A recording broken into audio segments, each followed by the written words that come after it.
आप देख रहे हैं इंडिया न्यूज, आपके साथ मैं हूं रचना बंसल। हमारे साथ आज खास गेस्ट जुड़े हुए हैं, मशहूर शायर मुनव्वर राणा जी हमारे साथ जुड़े हुए हैं। बिना वक्त गवाए सीधा उनसे हम बात करेंगे। मुनव्वर जी, कैसे हैं आप? जी आदाब, ठीक हूँ मैं, अल्लाह का शुक्र है। आपकी शायरी मैं बड़ा पसंद करती हूँ। शायरी का शौक जरूर है, लेकिन कोई शेर याद नहीं है, वरना शुरुआत में मैं बोलती। मुझे चूंकि पिछले दिनों जिस तरीके के बयान हुए उनको लेकर हम तसल्ली से बात करेंगे। अफगानिस्तान में जो कुछ हो रहा है उसे आप कैसे देखते हैं? जी जी जी, देखिए अफगानिस्तान में तालिबान आए, ये बुरा हुआ। अब जो नुकसान उनके नसीब में है कि वो 20 बल्कि 40 साल हो गए, 90 से समझ लिए, रूस से फिर अमेरिका से, फिर इस तरह से सब, तो ये अफगानिस्तान ही के लिए नुकसान हो रहा है। अब यही कहा जा सकता है भाई, इन हालात में जब कुछ नहीं बचता है तो अल्लाह से, भगवान से दुआ की जाती है कि इनके दिलों में इंसानियत डाल, इनके दिलों में शराफत डाल, इनके दिलों में रहम डाल, कि कम से कम ये इंसान बन जाएं और इंसानों की तरह लोगों के साथ सलूक करें और लड़कियों का एहतराम करें, औरतों का एहतराम करें। तो ये दुआ ही की जा सकती है, इसमें और तो कुछ किया नहीं जा सकता। आप कह रहे हैं कि सोच समझ, कल भी मैंने यही बात कही थी। हाँ, आप कह रहे हैं कि उनके नेचर में परिवर्तन आए। तालिबान से ये उम्मीद करना ठीक लगता है आपको? कभी बदल पाएंगे? जी, तालिबान से बदलने की उम्मीद ऊपर वाले से हम दुआ कर सकते हैं, लेकिन तालिबान जिस सोच को रखता है, कुछ सुधार हो सकता है महिलाओं के लिहाज से? नहीं, देखिए अगर तालिबान नहीं बदलते हैं तो दुनिया के नक्शे से एक मुल्क गायब हो जाएगा, उसका नाम है अफगानिस्तान। वो अगर कुछ दीवाने और पागल अपने ही मुल्क को बर्बाद करके छोड़ दें तो फिर इसको बदनसीबी कही जाती है। कल भी हमने इसी मसले पर बात की थी मुनव्वर जी, और हमने अफगानिस्तान में जो कुछ हो रहा है देखकर बड़ी पीड़ा होती है, बड़ी तकलीफ हो रही है उन तस्वीरों को देखकर, खासतौर से महिलाओं के साथ जो हो रहा है, छोटे छोटे बच्चों के साथ जो हो रहा है। कई लोग ऐसे हैं जो तालिबान के हिमायती बन गए हैं हिंदुस्तान में रहकर। आप यकीन करें कि 2-3 रात से हम सोए नहीं हैं। वो जो मंजर जो दिखाई देते हैं उस पर लोगों के भागने के, लोगों के रोने के, बच्चों के भटकने के, औरतें इधर उधर मारी मारी फिर रही हैं, उन सबको देख के 2-3 दिन से मुझे रातों में नींद नहीं आई, दवा खाने के बाद भी।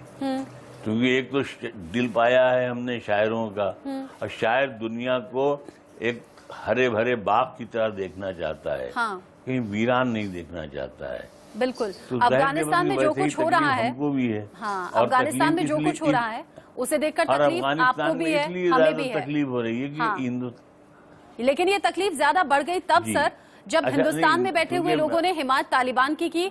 और आपने ऐसा क्यों कहा कि तालिबान में, अफगानिस्तान में जो तालिबान ने हालात कर दिए हैं उसमें और उत्तर प्रदेश में कोई फर्क नहीं है? वहां से भी लोग भागना चाहते हैं, उत्तर प्रदेश से भी लोग भागना चाहते हैं। नहीं, मैंने कोई कंपैरिजन नहीं किया था ये।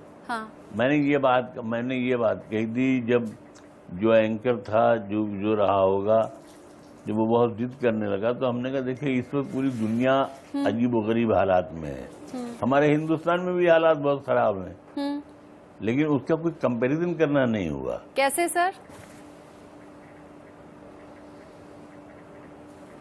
जी, कैसे हैं हालात खराब? आपने कहा हिंदुस्तान में हालात खराब हैं, किस तरीके से?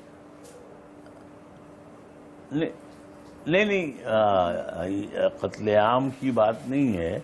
बात यह है, महंगाई है, गरीबी है, बेरोजगारी है, नस्ल परस्ती है, आपसी रंजिशें हैं, ये यहाँ भी है, लेकिन ये दुनिया में सब जगह होती हैं।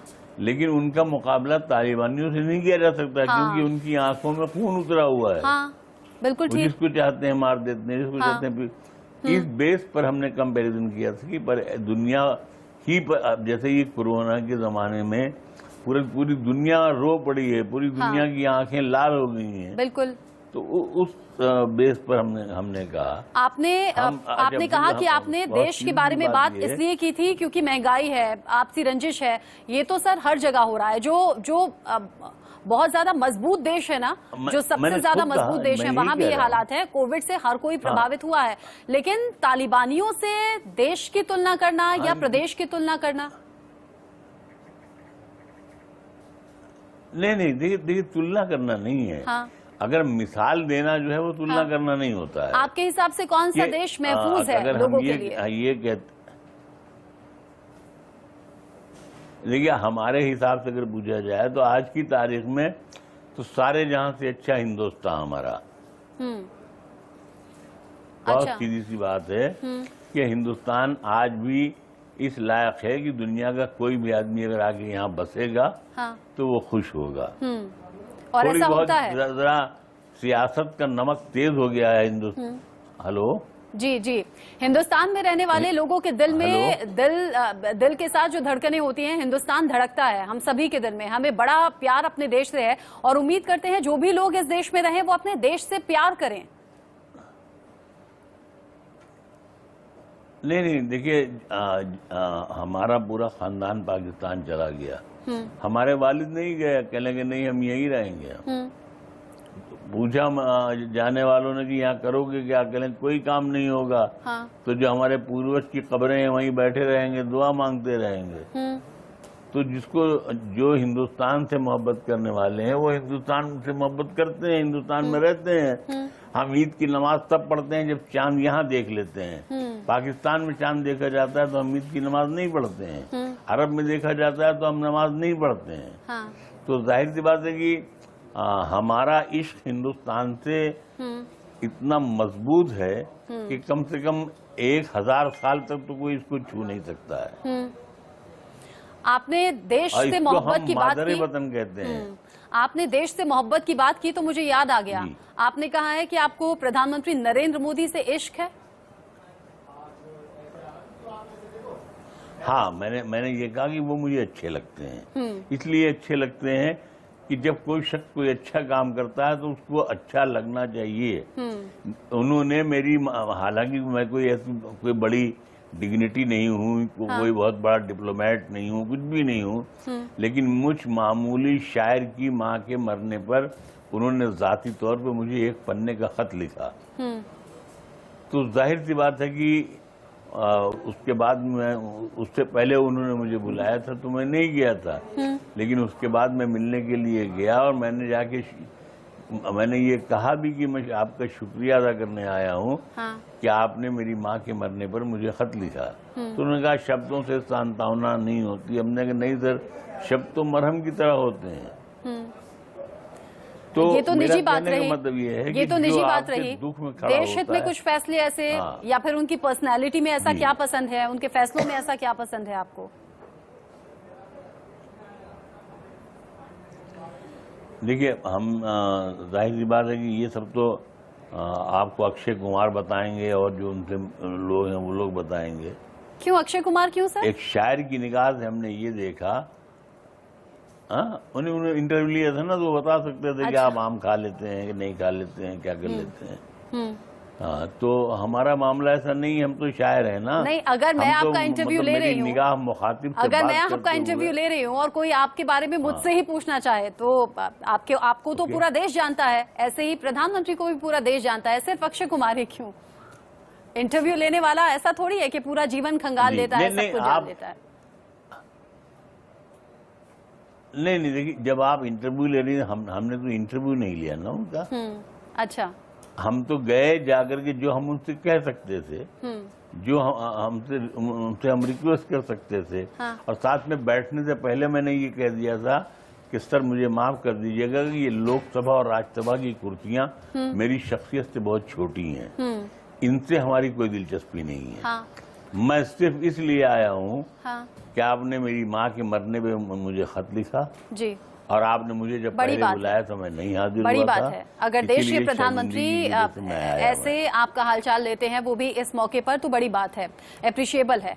आप प्रधानमंत्री नरेंद्र मोदी का जिक्र कर रहे हैं, तो हमें 2022 के चुनावों का भी जिक्र करना चाहिए। उत्तर प्रदेश में आप रहते हैं, उत्तर प्रदेश में तो बीजेपी पूरा दम लगा रही है। आप उत्तर प्रदेश में फ्यूचर क्या देखते हैं? बीजेपी की वापसी होगी? मुख्यमंत्री योगी आदित्यनाथ फिर से सीएम बनेंगे? देखिए, मुकाबला बहुत कांटे का है। हाँ। और ये जो पोलराइजेशन जो कहानियां हैं, जब कुछ चलेंगी नहीं। आपकी मतलब ये है कि जो लोगों को जो अच्छा लगेगा उसी को वोट देंगे। हाँ। और जिसने काम किया होगा या जिससे ये उम्मीद होगी। और ये भी कहा नहीं जा सकता है, कोई भी पार्टी ये दावा नहीं कर सकती है कि हम जीत रहे हैं। आप तो प्रदेश के नागरिक हैं, आप उत्तर प्रदेश का माहौल बेहतर समझते होंगे, स्थानीय लोगों से बेहतर और कौन जानता है? आपके लिहाज से कौन सी पार्टी, कौन बेहतर सीएम? देखिए, हमारे हिसाब से तो बेहतर पीएम अखिलेश यादव ही साबित होंगे। अच्छा। अगर आप बिल्कुल फ्रैंकली मुझसे पूछ रही हैं। हाँ। आपने पिछले दिनों ये भी कहा था कि अगर योगी फिर से सीएम बनते हैं तो आप उत्तर प्रदेश छोड़ देंगे। ऐसी क्या नाराजगी? देखिए, इसमें भी सीजरिंग हुई थी। मैंने ये कहा था कि अगर ओवैसी की वजह से अगर भाजपा जीत जाती है तो हम उत्तर प्रदेश छोड़ देंगे। योगी जी से हमारा क्या झगड़ा है भाई? वो हम हमारे वो मुख्यमंत्री हैं, तो हमारा उनसे कोई झगड़ा। और बीजेपी का तो नारा भी है, सबका साथ सबका विकास। जैसे सबका साथ सबका विकास बीजेपी का तो नारा भी है, और हिंदू मुसलमानों को साथ लेकर चलने वाली पार्टी है। आप अगर समाजवादी पार्टी या बीएसपी की बात करें तो वो तो हिंदू मुस्लिम को बांटते हैं। कौन? समाजवादी पार्टी, मायावती कहती है ना, मायावती मंच से मुस्लिम वोट बैंक बंटने मत देना। समाजवादी पार्टी मुस्लिमों का हित साधने की कोशिश करती है, वो वैसी राजनीति करती है। तो देखिए, ऐसा है कि माफ कीजिएगा जी, अगर योगी जी और मोदी जी दोनों ने मिलकर अगर थोड़ा सा ध्यान दे दिया होता तो ये जो मुसलमानों के जो वोट हैं 20 करोड़ 18 करोड़, ये खुद ब खुद टूट के फूलों की डाली में आ जाते।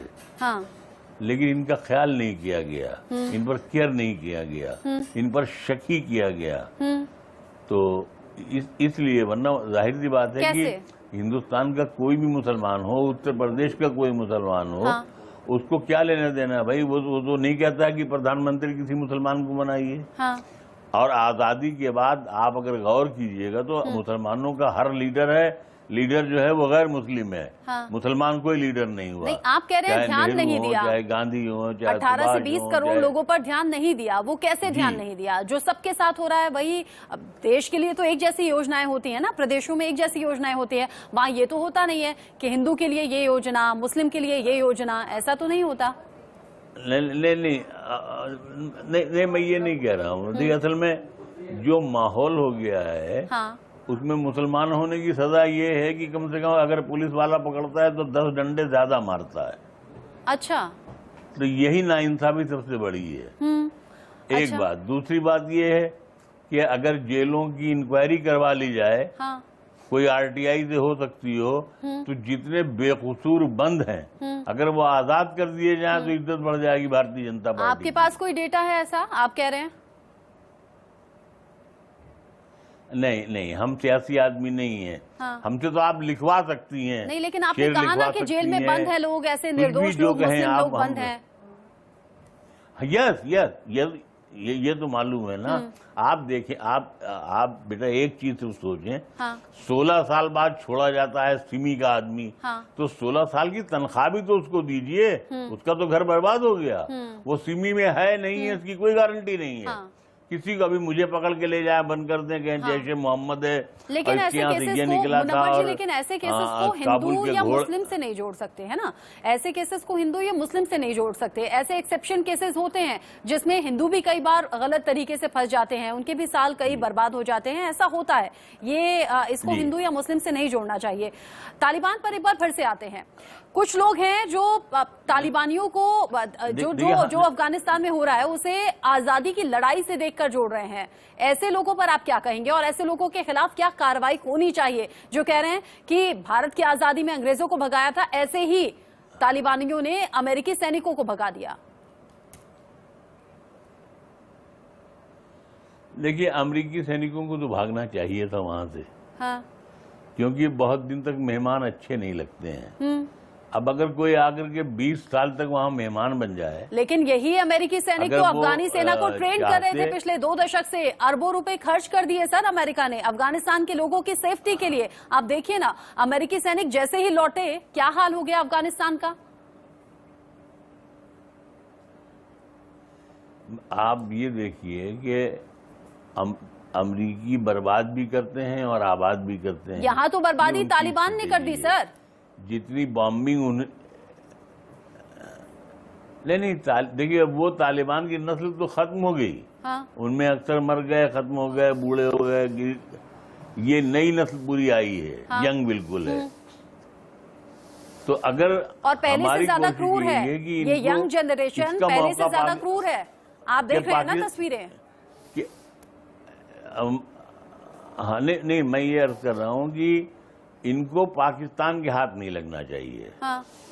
ये हिंदुस्तान का फैसला खुद करें, हाँ। ये किसी पाकिस्तानी से या किसी से मशवरा नहीं लें। और जब हिंदुस्तान का फैसला ये तालिबानी खुद करेंगे तो हमें उम्मीद है कि उनके दिल में एक रोशनी के चिराग जलेगा हिंदुस्तान के लिए। तालिबानी कौन होते हैं सर हिंदुस्तान को लेकर फैसला करने वाले? तालिबानी कौन होते हैं सर हिंदुस्तान को लेकर फैसला करने वाले? तालिबानी आतंकी हैं, दहशतगर्द हैं, ये कौन होते हैं फैसला करने वाले? और क्या ये इस लायक हैं कि अफगानिस्तान में सरकार की तरह शासन करें? देखिए, ऐसा कि पाकिस्तान में अफगानी यहाँ फैसला करने नहीं आ रहे हैं। हम आपसे ये कह रहे हैं कि किसी भी कौम को दुश्मन बनाने, हिंदुस्तान के खिलाफ, हाँ। बहुत मतलब ये कि अगर हिंदुस्तान ये समझता है कि रूस उसका दोस्त है, अमेरिका उसका दोस्त है, हाँ। चीन उसका दोस्त है, तो ऐसा नहीं है, हाँ। दुनिया का कोई भी बड़ा मुल्क जो है वो हिंदुस्तान, हाँ। को बड़ी ताकत बनने नहीं देना चाहता है। तालिबान को मुबारकबाद दे रहे हैं कई नेता। आपने अखिलेश यादव का जिक्र किया, चूंकि आपने कहा कि बेहतर सीएम के तौर पर आप अखिलेश यादव को देखते हैं, यानी कि समाजवादी पार्टी के सांसद हैं शफीकुर रहमान बर्क, तालिबान को बधाई दे रहे हैं, उनके बेटे तालिबान को बधाई दे रहे हैं। ऐसी पार्टी प्रदेश का हित करेगी, प्रदेश का विकास करेगी?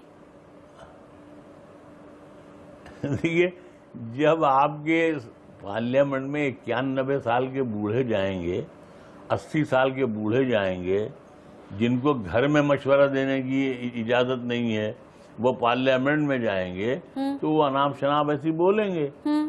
तो अखिलेश यादव को स्टैंड लेना चाहिए था। ये आप मशवरा दें, हम तो भाई अखिलेश यादव के नहीं, चूंकि आपके फेवरेट हैं, आपके फेवरेट। आपने कहा कि बेहतर सीएम अखिलेश यादव से कोई हो नहीं सकता, तो आप ही बोल दीजिए। नेशनल टेलीविजन है, आपने बेहतर सीएम कहा, आपने बेहतर सीएम कहा, आपने कहा बेहतर सीएम आपके नजर में। नेशनल टेलीविजन पर आप बोल रहे हैं, आप बोल दीजिए, मैसेज पहुंच जाएगा अखिलेश यादव तक। अखिलेश यादव एक युवा चेहरा है, बड़ी उम्मीदें प्रदेश उनसे करता है। देखिए, इंसाफ आप कीजिएगा, हाँ। जब उससे बड़ा लफ्ज हमने मोदी साहब के लिए इस्तेमाल किया कि मुझे उनसे इश्क है, तो आप उसको तो हल्के में ले रही हैं। अगर मैंने ये कहा कि अखिलेश यादव इस इलेक्शन में वो भी एक ऐसे उम्मीदवार हैं जो बन सकते हैं। चूंकि शफीकुर रहमान उत्तर प्रदेश से आते हैं, इसलिए मैंने अखिलेश यादव का जिक्र किया। अगर देश के किसी दूसरे हिस्से में होते तो मैं केंद्र सरकार का जिक्र करती। आपने अखिलेश यादव बेहतर सीएम के तौर पर आप देखते हैं, इसलिए मैंने कहा कि अखिलेश यादव को स्टैंड लेना चाहिए था। ऐसे लोगों के खिलाफ कार्रवाई होनी चाहिए जो यूपी सरकार ने की, FIR दर्ज की। तारीफ कर दीजिए यूपी सरकार की इसी बात पर। नहीं, यूपी नहीं, जाहिर सी बात है, यूपी सरकार एफआईआर करने के मामले में तो मास्टर है, उसने मेरे ऊपर भी कर दिया है। मैंने क्या बिगाड़ दिया, मैंने क्या कर डाला, मैंने किसको गाली दे दी। हाँ। लेकिन वो झूठी एक एफआईआर लिखवा दी गई वहां पर कि ये कहा, ये कहा, ये कहा। तो एफआईआर की कॉपी तो यहाँ सबकी जेब में है, सब एफआईआर कर दें। चूंकि बयान हमने इंडिया न्यूज पर चलाए हैं मुनव्वर जी, चूंकि बयान हमने इंडिया न्यूज पर चलाए हैं, वो सबूत भी दिखाए हैं जो तालिबान का समर्थन कर रहे हैं। अंत में 10 सेकंड में उन लोगों के लिए कुछ कह दीजिए जो तालिबान का समर्थन कर रहे हैं, हिमायती बन रहे हैं हिंदुस्तान में रहकर। देखिए, ऐसा है कि जो लोग यहाँ रहकर किसी दूसरे मुल्क के और खासतौर से जो आतंकी गतिविधि के लोग हैं, अगर उनकी तारीफ करते हैं तो ये सरासर जुर्म है, सरासर गलती है और सरासर गैर इंसानी और गैर मुसलमान होने का सबूत मालूम होता है। बिल्कुल ठीक कहा आपने, वो इंसान होने के लायक भी नहीं है अगर वो हिंदुस्तान में रहकर, हिंदुस्तान का खाकर, यहाँ की जमीन पर रहकर तालिबान का समर्थन करे। बकौल नाजिश प्रतापगढ़ी कि बाहर लम्हा यहाँ मसरूफ एक कारे पासबानी हूँ, मुसलमान तो यकीनन हूँ मगर हिंदुस्तानी हूँ। सदाकत का पुजारी इल्म से आरी नहीं करता, कोई मर्द मुसलमान जुर्म गद्दारी नहीं करता।